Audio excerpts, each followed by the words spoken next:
It's time for Done Being Single with your hosts, Trevor and Robbie Sharf.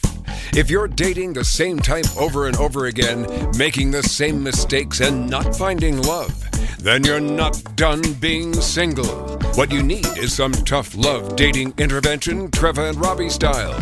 Whether you're new to dating or have been dating forever, we've got you covered. Now, here are your hosts, Trevor and Robbie Sharf.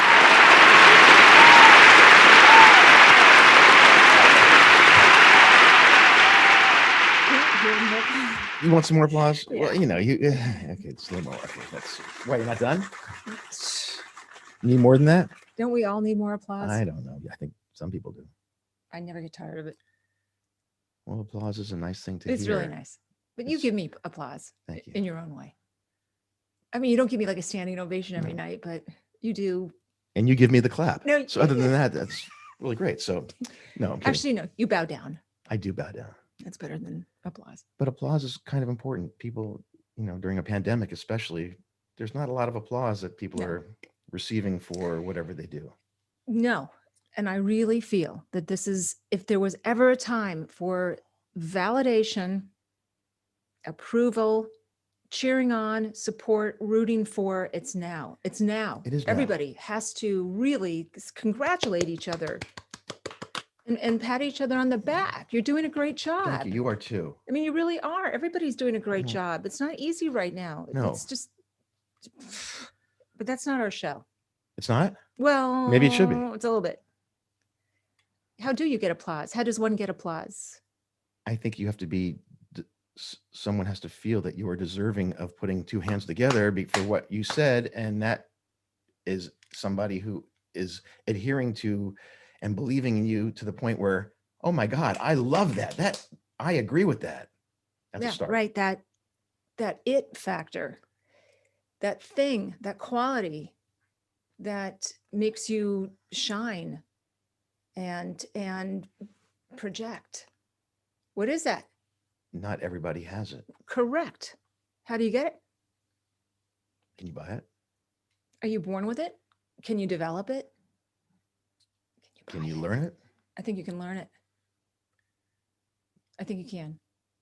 But I will say this, that people, it's very, it's innate. A lot of it is innate. Don't you think that? Probably. I mean, don't you know people that just are like naturally charismatic and have this sort of essence and this energy that's just sort of infectious and contagious? Yes. Right? They just beam or they... It's something that if you are attracted to or people are attracted to, you have a crowd around you. You're social. But it has nothing to do with attractiveness. I don't think. It's not not necessarily physical attractiveness. Right. It's just an attractiveness that people are magnetized to. Correct. I find that interesting. And our guest today is going to talk about it. Not necessarily, well, he didn't start off talking about dating. By the end of this show, he will be an expert in dating because we're going to make him an expert in dating when it comes to. He might be an expert in dating. Yeah. But when I first learned about Suneel Gupta, who's our guest, I went, oh my God, this is a natural for us because he wrote a book called Backable. And I really believe that the qualities that people look for when backing someone, investing in someone, supporting someone, right, are the same qualities that people look for when dating. Well, am I wrong? I don't think so. I think there's overlap galore. There's so much of it applies. I think that you will appeal to those that have something that they're looking for that is appealing to them. So who knows what attractions? Je ne sais quoi. Okay. That's what it is. You don't know what it is. You don't know what it is. It's this thing. It's an unspoken. I mean, why, right? Why would you put your money behind a startup? What is it in that person that you believe in them? It's the person and the concept at that point. When it's an investment, you have to believe in what that person is pitching, selling. But you also have to believe in that person to carry through the ability to see it through. Yes. So Same applies to it's dating. I think so. So you're on the dating apps, right? And Hmm. you're scrolling, you're scrolling, you're scrolling, Mhm. you're looking at this one, this one, this one, and you're going, that one looks good. This one looks good. I think I'll give this one a chance. Maybe I'll give that one a chance. And then, and then it proceeds. But what is that thing? It's not really fair on dating apps because it's so visceral, Right. so visual rather. It Once you doesn't get have to be. once you get, It doesn't have to be well, visual. okay. So have you ever, okay. I think it's limiting. Looks don't matter to me. Okay. Never have. That's I am why you not married that. me. No, are you kidding me? I'm not kidding I you. got the package with Oh you, my man. God. Yes, you got me too. Oh, sorry. Was that a joke? I'm sorry. I really did. Oh, thank you. I You feel the same are way. the total package. Oh, baby, you are too. Thank you. You're a total babe. Thanks. my God. Thanks. I thank Really? you. Okay, but let me ask you something. What if you didn't see me? What if you just talked to me on the phone? And would you? I probably wouldn't have seen you. Okay, that's Because fine. how would I, how does that work? That's how you. Why would I ever talk to you on the phone? See, How would I? this is why I think dating should be blind. Oh, This is why I hate the internet. Did I tell you recently, lately? Maybe Stevie Wonder should have a dating site. Is that what you're saying? Yes. Okay. This is a whole other Is that episode of this show non-PC? because I really believe. Okay. You know what? What? Maybe love should be blind. Love is blind. I've heard that expression. No. Before you meet the person, it should be blind. You shouldn't. I really feel. Yes. If you want to get to know someone, don't look at them. Don't. Okay, so on this edition of Done Being Single, follow me here. I am following you. Before the internet, before Google, before dating apps. Which is how we met. No. We saw each other. We didn't have the benefit of seeing each other. You're When right. someone said, I want to fix you up with someone, you had no clue what they looked like. And yet you went. You went anyway. Because you had As a blind date. Because you had a chance to get to know them on the phone and they probably won you over and they were Some charming. people do not like blind dates. Everyone doesn't like a blind date, but you did it. Everybody did it. I did it. I didn't care. I never asked, oh, are they good looking? What the hell? I don't care. If they're smart and funny and they're a good person and have some depth and that, I don't know. I'm just not shallow. No. And I guess if you were fixed up on a blind date, you'd have a phone conversation first. And that is the indicator of whether you want to actually physically meet. Right. But that's where the attraction has to happen. Factor. That's backable, babe. Okay. You want to get to it? Let's do it. Okay. We're going to introduce our guest. Excellent. Suneel Gupta is on the faculty at Harvard University, where he teaches students how to be backable using the 7 steps inside this book. Suneel went from being the face of failure for the New York Times to being the new face of innovation for the New York Stock Exchange. It's easy for you to say. His ideas have been backed by firms like Greylock and Google Ventures, and he has invested in startups including Airbnb, Calm, and SpaceX. Suneel also serves as an emissary for gross national happiness between the U.S. and the Kingdom of Bhutan. Suneel? Are we ready for Suneel to come in? You are soon-to-be dating expert. Suneel, welcome. Get used to it. Trevor, Robbie, it's good to be here. Thank you. It's great to have you here. So So you were listening in. I was. I'm sure you have thoughts, things you want to Yeah. Well, this it quality that I've kind of been obsessed with for the past several years. I think you're right. It's not just in an investment room or in work. It's in relationships as well. And so I'm really excited about this conversation because there's so much of what I learned, and I want to understand. Okay, how do you actually put it into practice in the dating world too? But what really grabbed me about this concept was there do seem to be certain people who are really, really good in a room. They have this quality that inspires us, that makes us want to rally around their ideas. And I wanted to understand what was that? What is that? And could it be learned? And so I spent years embedding myself with just who I thought were the most sort of extraordinary, some of the most extraordinary backable people, from Oscar-winning filmmakers to Michelin star chefs to founders of iconic companies. And what I found overwhelmingly is, yes, there are certain people who just have it. They've always had it. They were born with it. But way more often than not, I would rewind the tape on their lives and their careers, and I would realize that early on, they went through the same rejection, and they were not as gifted at convincing people to believe in them. But there was a certain set of things that they did, a certain set of qualities that they were able to adopt. And the good news for I think, any of us, is that the vast majority of that can be learned. Okay, so how do we start? I guess you got to start by wanting to, right? By recognizing that, hey, I want that quality. You see it in Yeah. someone else. You see that movie star thing, or that magnetism, or that Tony Robbins thing. Yeah. And you go, I want to be that guy. Is that how it starts? I think so. I think it's with wanting to, usually it starts with change, wanting to change something. So that could be changing a career. It could be applying for a new job. It could simply be trying to lead something new within your company, or deciding to run with your own idea. I think the thing that we kind of all come to a realization of is that when we want to make a change like that, we don't do it alone.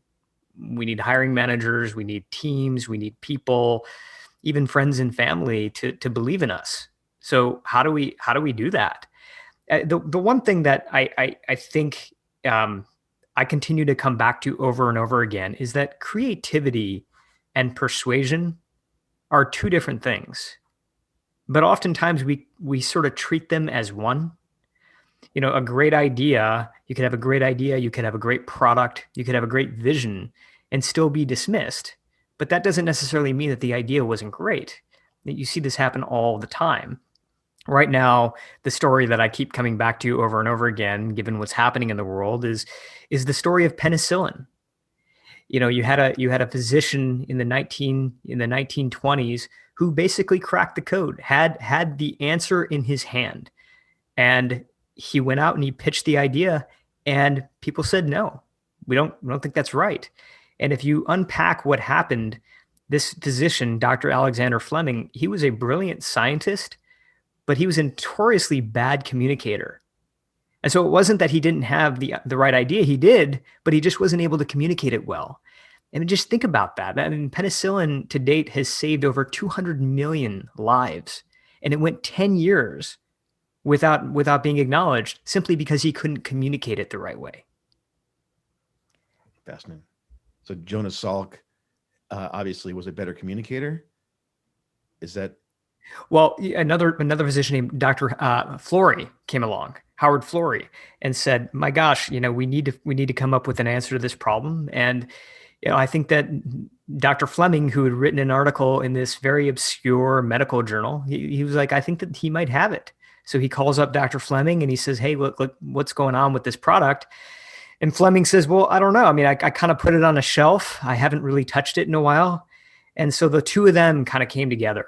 And Florey was a more articulate communicator, took the idea out there, and eventually rallied other scientists, rallied the pharmaceutical community, and retailers, and eventually made it into something you could find at the local pharmacy. Fascinating.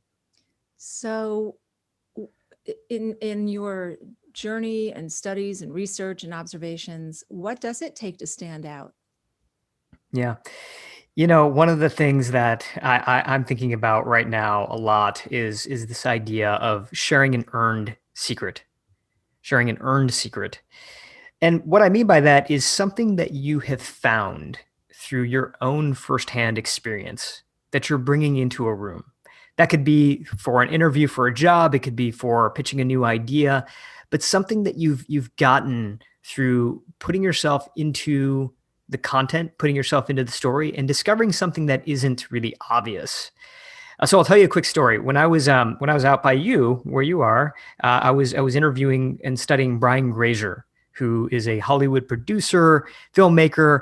He's won something like 130 Emmys and dozens of Oscars. And I'm sitting inside his waiting room in Beverly Hills, and there are all these people there that are there to pitch him on ideas, pitch him on film ideas, television ideas, but he also invests in startups and he runs big teams. So some people were there to apply for a job. And I could just tell the meeting room, the waiting room was very nervous. The anxiety level was very high. And so when I walked back there to ask, to do our meeting, I asked him one question. I said, hey, if I could go out there right now into the waiting room and I could give everyone one piece of advice, what would it be? And he thought about it for a moment and he said, give me something that I can't find on Google, at least easily. Give me something that is not easily Googleable. And I thought that was so interesting because as I continued to study more and more people who are these backers, who are making decisions, what I realized is that how you arrive on an idea can be as important as the idea itself. What did you do to get there? Did you simply do some research behind a desk? Or did you talk to customers? Did you test drive the product? Did you go to meetings that maybe you weren't even invited to just to kind of listen in? Now, all that stuff tends to sort of bring the effort that you were actually bringing to your idea. And what I found is that people can be very intoxicated, not just by an idea, but they can be intoxicated by your effort as well. So, I'll give you another example. I was talking to someone who was applying for a job at a social media company. She's a mom and she's re-entering the workforce. And she was telling me how she was interviewing with a company that she had never used the product before. It's very much like a Gen Z sort of product, but she was very interested in the job. And so what she did is she interviewed her daughter and all of her daughter's friends, each one of them, and asked them what they liked about the product, what they didn't like about the product. And then she did something really clever. She had them send her screenshots from their phones of like these moments that really stood out to them from the experience. And now when she walks into the interview, she actually had this gallery of screenshots on her phone. And so this is all over Zoom, the interview, but she's like showing this hiring manager all this research that she had collected. He was so impressed that not only did she get the job, but right in the middle of the meeting, he brings in one of the UX researchers, one of the user experience researchers into the meeting on Zoom and is like, you have to check this out. So immediately she's adding value. She gets the job. And again, this is for a product that she hadn't used up until that point. But she went beyond Google. She went beyond the obvious and discovered some of these insights herself. Was she charismatic? Not any more than anyone else. She did not get that job because of her charisma. And it's interesting that when I started writing this book, charisma was something that I really started to pay attention to because I assumed that people who are backable have a certain communication style to them. They use eye contact and they use hand gestures and they use pacing. That's what I thought would happen. But as I continued to unfold these stories, I realized that that's not the case at all. You have certain backable people who are extremely charismatic and gregarious and outgoing, but you have very backable people who are quiet and shy and introverted. We'll take a couple of obvious examples are Elon Musk and even Steve Jobs. Elon Musk has been written up as a notoriously poor communicator, so that's like a simple one. But even look at Steve Jobs. We sort of remember him as a very charismatic communicator, but go back and watch. You can watch this on YouTube. The original iPhone launch was in 2007, and you're not going to see sort of a Toastmasters, Dale Carnegie-esque presentation. He uses the word over 80 times in that presentation. He kind of looks at his feet a lot. He kind of wanders around stage a little bit. It's not like an extraordinarily charismatic presentation. Or, another example, go look up the #1 TED Talk of all time right now. And what you'll find is a guy named Sir Ken Robinson, who gives us just an extraordinary talk on education. It's brilliant. But it is not a charismatic TED-like presentation. He sort of has a hand in his pocket. He has a bit of a slouch. He kind of is wandering in and out of script. It's very un-TED-like, but you believe every word he is saying, because what I have found is that it is not charisma that makes a person convincing. It's conviction. Backable people take the time to convince themselves first, and then they let that conviction shine in whatever style it is that feels most natural to them.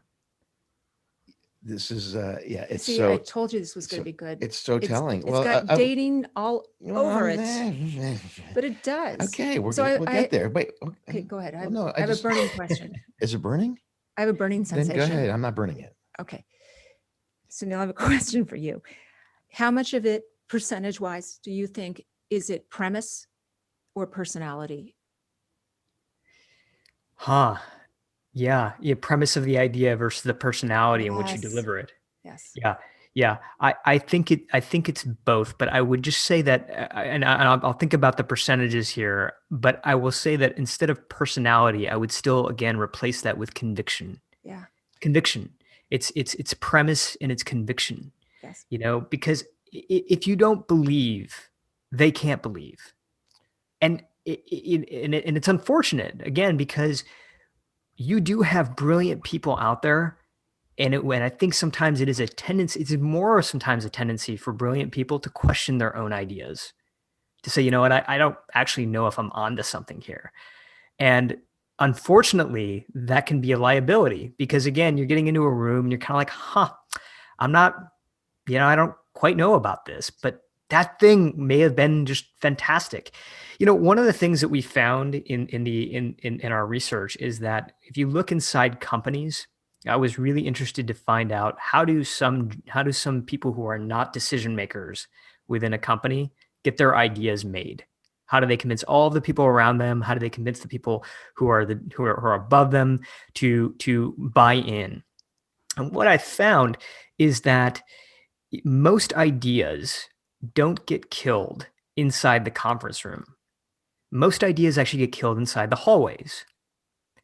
And the reason for that is because we get excited about something and we immediately want to run to somebody and share it right away, right? And typically this is like a colleague rather than a decision maker. We're like, oh my God, you gotta hear this great idea I came up with last night. And what ends up happening in that moment, it's a very critical moment. It's a very fragile moment because new ideas are fragile. And so are we when we share them. And if we don't get the reaction that we want in that moment, most of us tend to then take the idea and put it in a drawer and just walk away, right?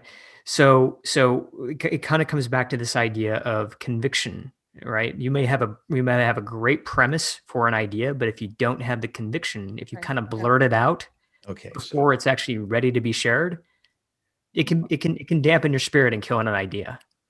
In keeping with who I am, I can't help but think of the counter. So we're talking about Steve Jobs and his maybe slight lack of charisma, but there's a wow factor to the product he was promoting, and he has credibility for having delivered so many items in the past.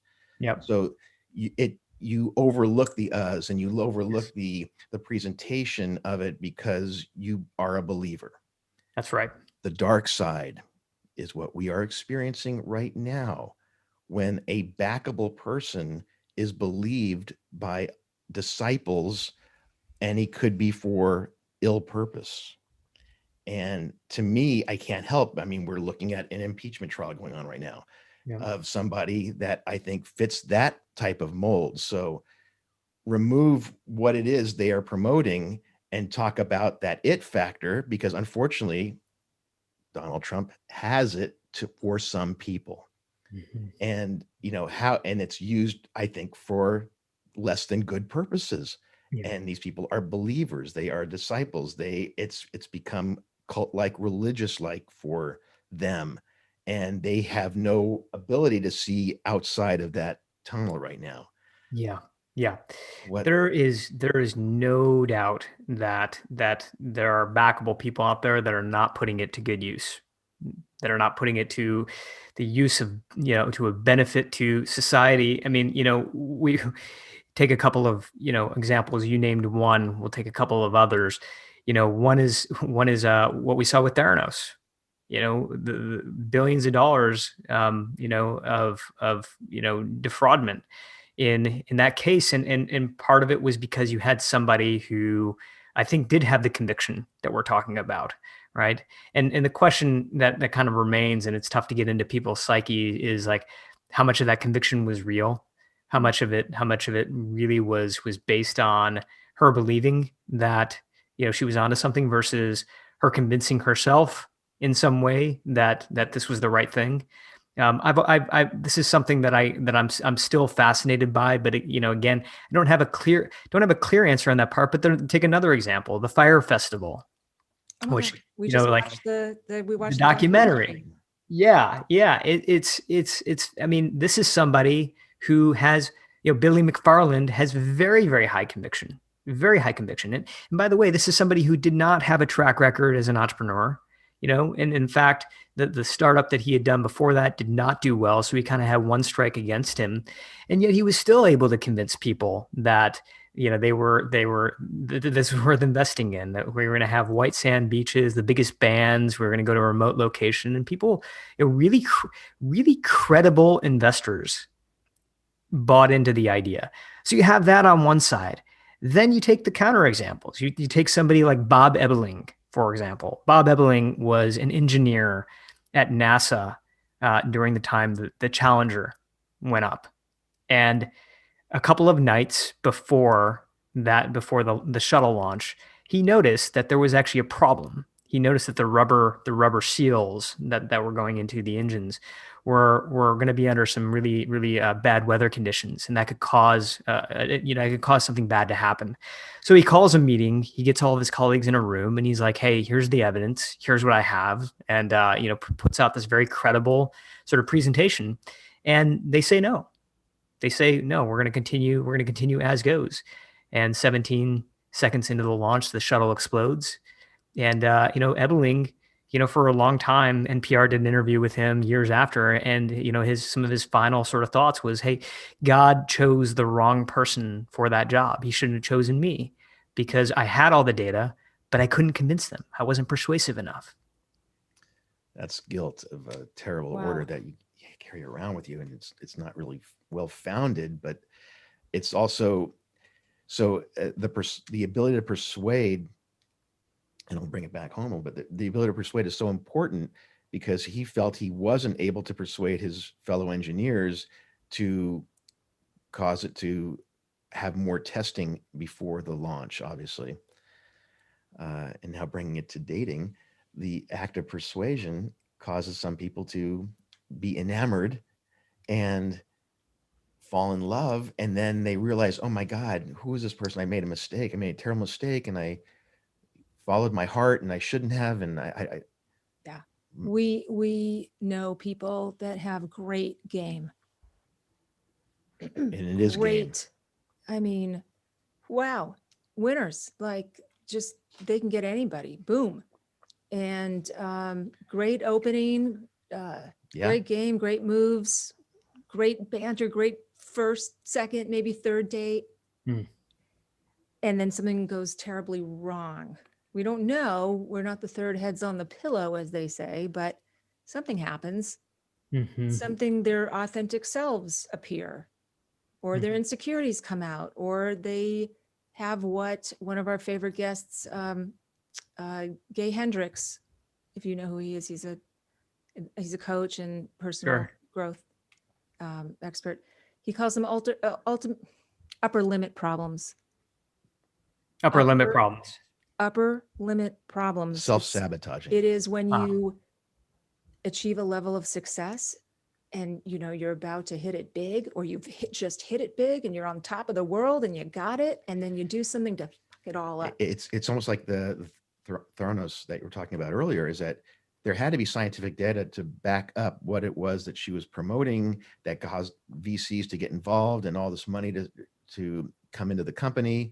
But after a while, it became, she believed it so much that she's probably looking around going, these people believe me. Even she probably didn't believe it as much as the people around her were wanting to believe it. So it's this false prophet kind of thing. And with upper limit, is it that you are sabotaging yourself? Yes. Yes. Oh, You interesting. just somewhere deep inside you, you don't feel you're worthy or deserving, or there's been some mistake, or you feel that you're like a fraud, or something happens where, or you're deep, whatever is that the shadow part. I'm going a little deep here, but the shadow figure comes out. And I think we all possess And they, a certain degree of this. And of course. And that's what Gay was talking about in his book. Yes, that we often cite Roseanne.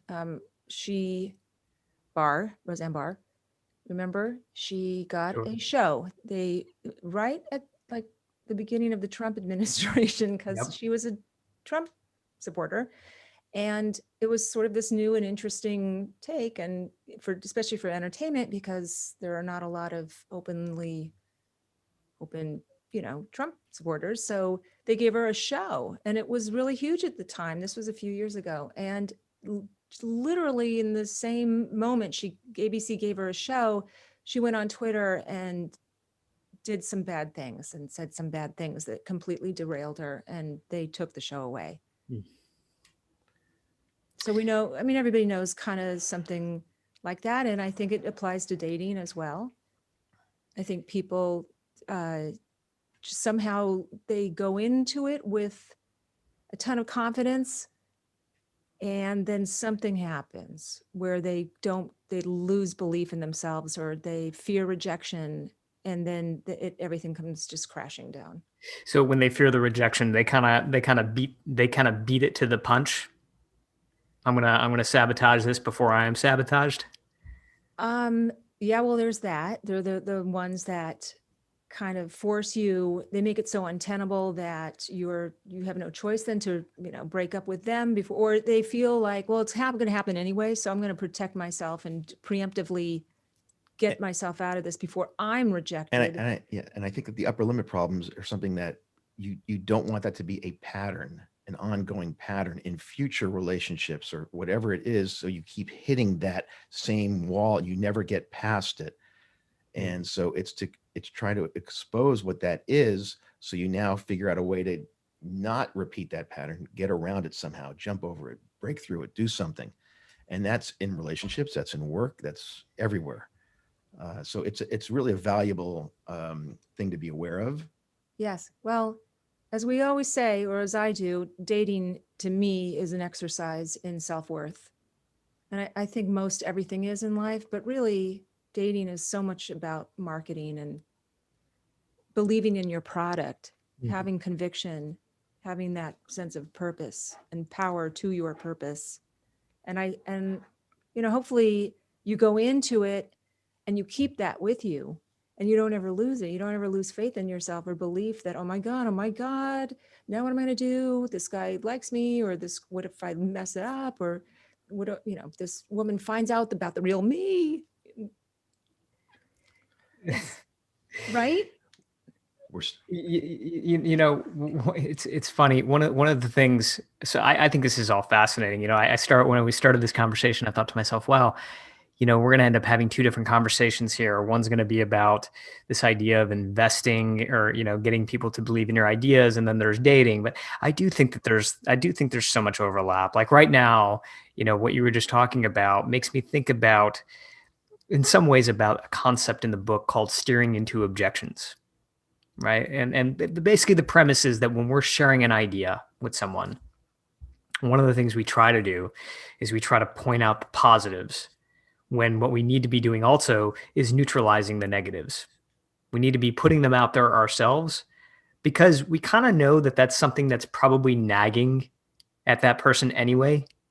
But oftentimes we don't do that. We just focus on the positives.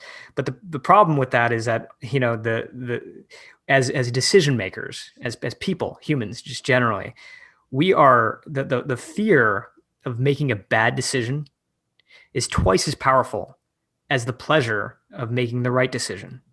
We're terrified of being wrong. So what that means is that we need to talk about those negatives and make people comfortable with them. And that in the book we talk about that as steering into the objections yourself. And I wonder in dating, like whether there's those things that are sort of left unsaid, but they're kind of nagging at both people that would just be better off if they steered directly into them. Have you found that? Well, is that what are you referring to? Like full disclosure? This is Honesty. who I am. Yeah, full Authenticity. Yeah, full You better disclosure. know sooner than later, so I'm going to tell you. Like, Yeah, yeah. I totally believe it. What you have to, you can't unload it all, on the first date, but There's so much dishonesty in dating, especially initial dating. There's people that you're not necessarily your authentic self. It's hard people are not comfortable being who they know they are. When you meet somebody, you're going to put out a little bit of but that's a good thing. filter. That is a good, You have to put your best face forward. you don't have to disclose everything, but I think it's important that you are honest, whether it's your age, your Oh, weight, yes. things that are going to put Yes. your profile out there and people are going to see. So how are they going to be, are they attracted to your image of what you think you are or actually you? And so it starts at the beginning, I think. Okay, well, excuse me. Everyone's flawed. Okay.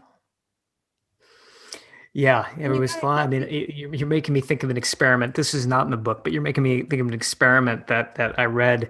It was run out of Dartmouth, and I'll try to remember exactly the right way. But basically, what they did is they had subjects in a room, and they put a fake scar on their head. Does this sound familiar already? Mm-mm. There's a guy named Dr. Robert Kleck who ran this experiment. They put a fake, really, really prominent scar on your face. And so you look at yourself in the mirror, and it's not a very attractive sort of blemish. But then in the last second before they let you go out and talk to somebody one-on-one, they bring the makeup artist back in to touch up the scar, the artificial scar. But instead of touching it up, she actually wiped it off entirely. So now you think you have the scar on your face, Mm-hmm. but you don't. And so you walk into this room now and you interact with a stranger, and then you come back and the researcher debriefs with you and says, "Hey, did they notice the scar?" And everybody's like, "Absolutely. They noticed the scar. They couldn't stop staring at it. They thought it was hideous, but they never had the scar on their face."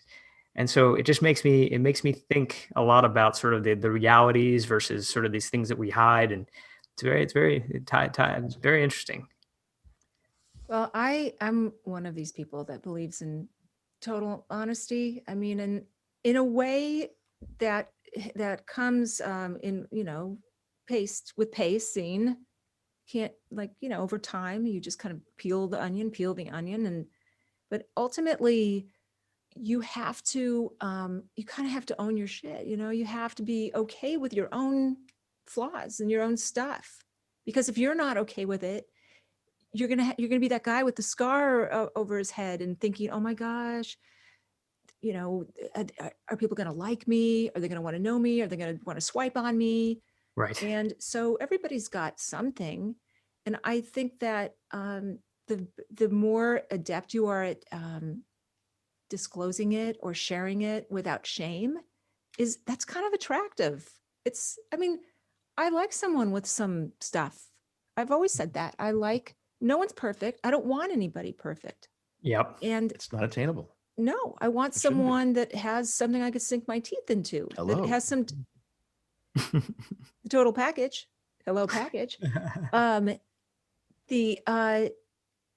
was I saying? See, I start thinking about your package, and I forget what I'm saying, but you know what I'm saying. Yes. So one of the people that I interviewed for the book was the head of the MacArthur Genius Foundation, which awards a large grant to these genius fellows.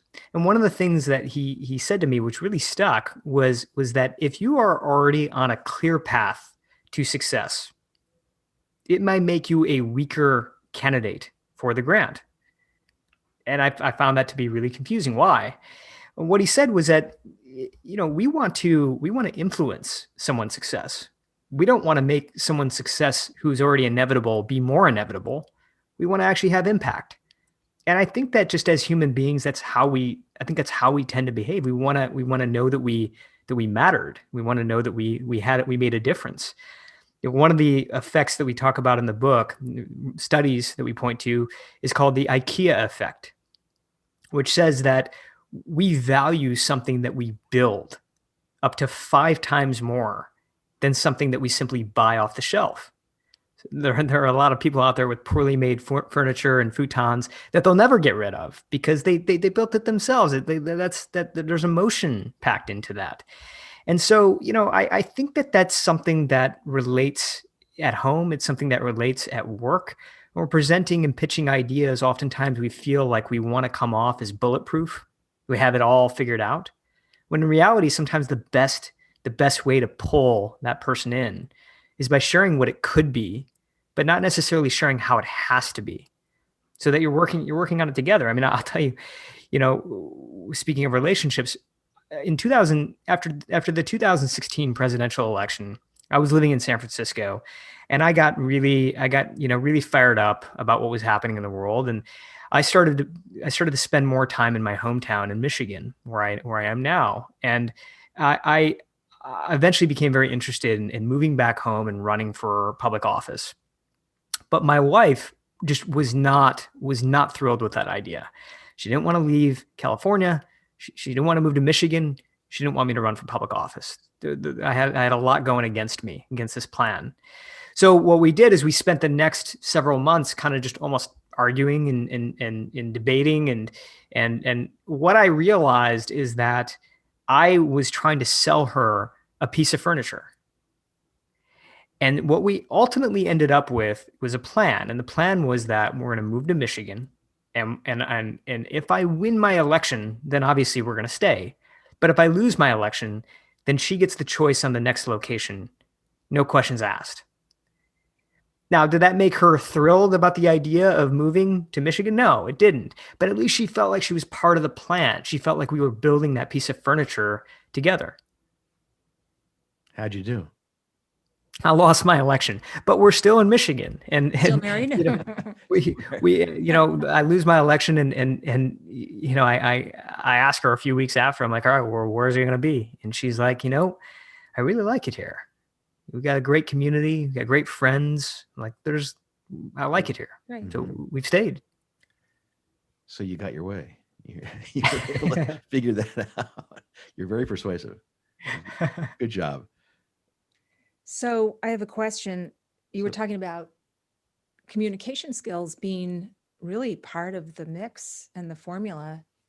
And I want to know how our listeners can improve their communication skills and their ability to, I guess, their intimacy skills too, not necessarily in the bed, but in the, I mean, not that kind of an intimacy, but yes, that intimacy. Sure, why not?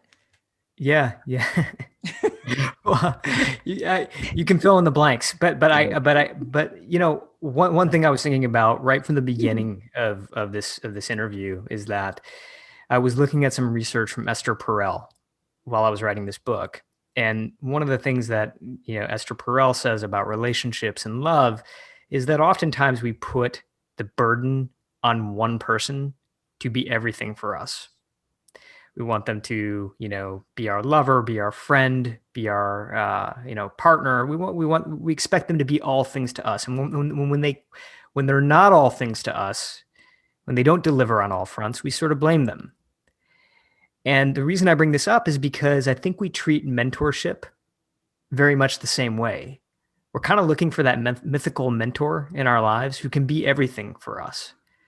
But when I was looking at backable people and studying the way they behave and the way they become really great at communication as well, is that they tend to surround themselves with a circle of people who all play different roles. And I've come to know these different roles as the 4 C's. I call them the 4 C's. So the first C is your collaborator. This is somebody who, when you're with them, you kind of almost feel like you're in a musical jam session with them. Like, they're always building on top of your ideas. They're using language like yes, and they're your collaborator. The second is your coach. And your coach is different than your collaborator, because while your collaborator is focused on whether your idea is going to fit the audience or fit the market, your coach is really figured on, is this idea really going to fit you? Like, is this good for you? Because there are plenty of ideas out there that are great that aren't a fit for you. You're not going to get excited about them. They don't necessarily make you come alive. So that's your coach. The third is your cheerleader. And your cheerleader, I mean, self-explanatory. This is somebody who's going to build you up. Like, they're always going to be there for you to give you that last boost of confidence. And it might sound cheesy, but we all need this person in our lives. I remember interviewing and talking to Ellen Levy, who Fast Company magazine named the most connected woman in Silicon Valley. So she's got members of Congress and Fortune 500 CEOs in her Rolodex. And I asked her, who do you talk to before you go into a big meeting, big moment? And she's like, that's simple. I call my mom. So that's the cheerleader. We all need the cheerleader. The fourth C, I think, is the most interesting. It's the one that's probably the least appreciated. And that's your critic. And I call this person your cheddar. Because if you've ever seen the movie 8 Mile, and I love 8 Mile because I'm speaking to you right from outside of Detroit. In the movie, Eminem is surrounded by a group of friends that are constantly building him up, but there's one friend who is always kind of bringing him down a little bit, who's always kind of poking holes in his ideas, and that friend's name is Cheddar. And what we find throughout the film is that Cheddar is the one that really turns Eminem into who he is. He's the one who really gets him ready to be on stage. And I think we all need that cheddar in our lives. But the thing is that oftentimes we'll push cheddar out of our lives, right? Because it's annoying. You don't want somebody who's poking holes in your ideas. But what I found is that we need this person in order to get ready for these big moments, right? If you don't have somebody who's looking out for your best interests, has their heart in the right place, but is also going to point out your blind spots, the things you're not paying attention to, so that you don't get caught flat-footed in these moments. So the point is that we have this, it's not just one person. It's not a mythical mentor. It's a circle of people. I'll give you the punchline of all of this is that what backable people do is they tend to play exhibition matches with their circle. So lots and lots of low stakes practice sessions before they get into that big moment. Lots and lots of practice sessions. And I asked them, how many of these practice sessions do you play? How many of these exhibition matches do you play? The average backable person was about 21 times, 21 practice sessions. And I thought to myself, that seems like overkill. And not only does it seem like overkill, but it also seems like if I practice something 21 times, I'm going to come off sounding robotic and not natural inside the room. That's what I thought. But I put this to practice myself and I watched it unfold many, many times. And what I found is that being that practiced, at least being that comfortable with the material, makes you more natural and not less. And here's why. Because when you have such a mastery and comfort with your material, you're no longer thinking about like, okay, I'm going to say this and then I'm going to say that and I'm going to say that. You don't have this outline in your head anymore. You can be fully present with the people who are in the room. And that's when you can start to really turn it from a monologue into a real conversation. You can start to notice their nonverbal cues. You can start to react and adapt to things that will inevitably come up. The projector goes out or we lose connection because we freeze up or whatever it is. Like you're going to be able to roll with those punches in a way that you wouldn't be able to if you didn't have the mastery of the material. So it may sound like a pretty anticlimactic answer, but practice has become such a big part of that communication skill that I think we all want to build. Sure. It makes perfect sense. I mean, 21 exhibition matches, you get different things thrust at you and you have to be able to deal with them. There's always options and to be able to deal with them on a moment's notice is so important because we are confronted with that daily and we don't get exhibition matches in real life. We have to deal with things that we are confronted with on a moment's notice. It just happens, yes. Whether it's driving or encountering somebody at a market that, whatever it is. So right. I think it's only helpful. that's why you got to keep dating. You got to keep getting back on the horse. I- Even after your rejections and disappointments, you just got to, it's a numbers game. I have a question for you, Sunil. Yeah. Is it possible for two it people to be compatible to each other? I think I don't see any reason why not. Right. Why Jeez. not? You know, Let me think about that. Yeah. I think we're doing pretty good. Yeah, I'm in it. you You're are in a it. good proof points. We're Yeah. winners. yes. No, I think we are. I just, no. I have a question about closing. Closers. How do you do it? Yeah, one of the things that I came up with, or I had to sort of discover the hard way, is that oftentimes closing can happen even after you get a no, right? And I'm talking purely right now in the form of getting investment or getting the job, but we'll talk about how this might apply to relationships as well. But I pitched my idea for my company to every investor I could, and every single one of them said no. And at one point in time, I was talking to someone who I think is a very backable person, and the question that he asked me was, "Why did they pass? Why did they say no?" And it occurred to me that I didn't really know the answer to that question, because people would say, "Sorry, no, it's not just for us," and I'd be like, "Okay, I'll move on." I never went back and asked them, "Hey, why? Why is that?" So I did. And what I did is I emailed every single one of them. I said, "Hey, would you be willing to just jump on the phone with me for like a few minutes? I'm not going to try to convince you differently. You've made up your mind, but I would love to just get your feedback." And not all of them said yes, but most of them did. And so when I got on the phone with them, I said, "Hey, just out of curiosity, like, what would it have taken for you to have said yes?" And what I realized in that conversation was, in those set of conversations, is that what I thought the reason was ended up being something completely different. I mean, I thought it was because I didn't have enough customers using my product. They were not interested in that. They were interested in whether the customers who are on my product were going to last. Were they going to stick around, or were they going to churn out? And two completely different problems. And just by going through that insight, and just by going through that round of conversations, I probably saved my company, because I ended up working on the right problem. I would have worked on a problem that didn't matter as much. I ended up working on the right problem. But the kicker is that I then went back to all of those people after the fact, months later, and said, "Thank you for the advice. We put that into motion. And here's now how those numbers look."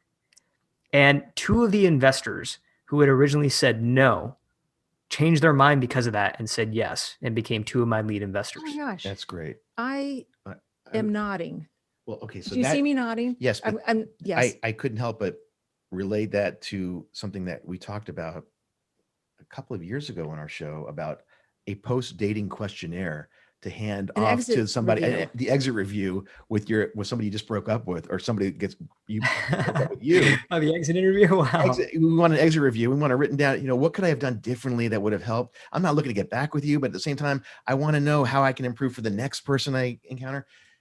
I think it's a great thing that could be, established. Yeah, And so it reminds me of something like that. But I'm not- congratulations. I'm nodding because, first of all, you have balls to do that.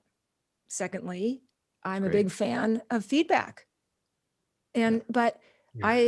I had a client the other day ask me, I guess she had, I don't know, a handful of dates with a guy, and it ended up not happening. And she said, I need closure. I feel, should I ask him? And I said, no, do not ask him. You know what, sometimes in life, you don't get your closure. You don't get your answers. And I felt sort of strongly about this because I didn't want her coming off looking like weak and needy. Like, tell me what I did wrong. So I advise her not to do that. But otherwise, I'm a big fan of feedback. I think it's great. I think we don't learn unless we know, and it goes back to the 4 C's: the critic, Yeah. or the collaborator, who is otherwise known as your wingman, maybe, right? Yeah. Yeah. That's You right. depend on those good people, those good friends in your life to tell you the truth. And you said that it's not usually one person that possesses those 4 C's. And I think that you and I have that for each other. We do that all the time. We possess all 4 of those C's. I could think of another C sometimes. Uh, but anyways, no, but for both of us. So no, but I think that's really an important part of a partnership, is to be able to possess those 4 C's with a partner. You need to be that person's cheerleader. You need to be that collaborator. You need to be that critic. Yes. You need to be that coach. Yes. So is that inconceivable, or is that? I think you can be all things. I think that it's important to kind of tell that person what you need in that moment. Like if you're not looking for a cheerleader in that moment, you're actually looking for constructive feedback, and you want, then say, look, I'm not looking for a cheerleader right now. On the other hand, maybe you are. You actually are looking for a cheerleader, and like, there are times before, my wife is a journalist, and she's about to go into like a big sort of pitch meeting with her staff. And she'll say to me like, don't poke holes in this idea right now, because when I'm about to share it with you, but I'm about to go into the meeting in moments. So if you're about to poke holes in my idea, it's not going to be helpful. What I need right now is a cheerleader. And I'm like, all right, great. I'll listen to the idea. And so I think it's upon us to be clear with the person of which role you're looking for them to play. Which hat do you want them to wear? This is very helpful, because I think that I come across as a critic sometimes when Treva does not want me to be a critic. Yeah. And she wants me to be a silent listener. That's not a C though. But we'll have to figure that one out. So, but I think if you say I need a coach, or I need a collaborator here, not a critic. Oh yeah, no. So I think it's No, really I'm not, helpful. So feel free to. I welcome your use- input. I Mhm. just think that sometimes when there's a time for everything. It's timing, Got it. and that sometimes the occasion calls for it. And Yes. there are other times I want your expertise. And there's other And there times are she times wants I just duct want you tape on my mouth. to shut up and hold my Yes. hand, Yes. Like now. like right now. I love it. Suneel, this has been incredible, and we could go on for like a couple of hours, but we want you to be able to promote something. So tell us where we can find you and what you got going. Oh yeah, absolutely. Appreciate that. Well, so you can go to Backable. You can go to backable.com, BACKABLE.com, and you'll see all the information about the book and some extra content out there. And I'd love to hear from you as well. I want to share one. Because okay if I share one last thing, because I just thought of it, because it's so related, I think, to probably dating and relationships, which is that when I ended up selling my company, but it wasn't like a home run. It was fine. And I remember signing the paperwork for the deal with mixed feelings, because I felt like, as an entrepreneur, I felt like we could have been more. I felt like it could have been bigger, and it could have affected more people. But a few months later, after the deal was done, I was sitting in the audience at another, it was a healthcare sort of conference. And there was a founder up on stage who was talking about his new healthcare company, new mental health care company, which was just doing incredibly well. And I had that sort of like little bit of like pang of envy. I kind of wanted to be that person who was up on stage, but instead I was sitting in the audience. But during Q&A, someone asked him, how did you get inspired to start the company? And he said, one of the companies that had inspired him was Rise, the company that I started. Now, he didn't know that I was in the audience. He didn't know. But what that experience sort of taught me is that, even when we don't reach our intended destination, we still touch and teach people along the way. And I think that's probably true with relationships as well, right? In dating, right? Even if it doesn't land exactly the way that we intended it to land, you have an amazing impact on someone's life that's probably going to be memorable. Absolutely. We hear about that. We're, I don't know how much you know of our story, but we're late bloomers. We got married at 51 and 57. Yeah. And we had a life before that. And we had gazillions of relationships and dates and, all kinds of stuff along the way. And they all, in my opinion, it advanced me along my path because of the rejections and the fails and the, the one hit wonders or whatever. They all kind of got us to this point. I believe in that. I don't at all. Yeah. I thank all those people. So you're saying I curse them and then I thank them. everything counts. Everything counts. Yes. Okay. This has been wonderful. Yes. Suneel, thank you so much. It's Thank really you. great. You are backable, babe. Oh, I feel the same way about you too. You really are. So are you, baby. You are a Oh, winner. You got that thing. I got the thing. You got that. You're backable too. You got that it factor. Thanks. Yeah. I have a zit factor too right here. Yeah, I'm looking right at it. No, I'm kidding. You're like the guy in the experiment with the scar. Oh, right. The scar experiment. I'm not looking at your zit. No. I'm not looking at your zit. That is So we can be found at donebeingsingle.com. If you want to write to us, talk to us, work with us, we are at Treva and Swear at Robbie. us. If you want to curse, Feel free. complain, we have a Yes. complaint department. His name is Robbie Sharp. Treva and Robbie at donebeingsingle.com. Is that it? That is it. And then you can find me Yes. and learn all about my coaching services at trevabrandonsharf.com. Excellent. Suneel, wonderful. Really great to meet you, and hope to be in touch with you again in the future. Likewise. Thanks so much for having me on. Absolutely. Stay safe, everybody. All right. We'll see you. I'm Shadow Stevens with my friends Treva and Robbie. See you next week on Done Being Single.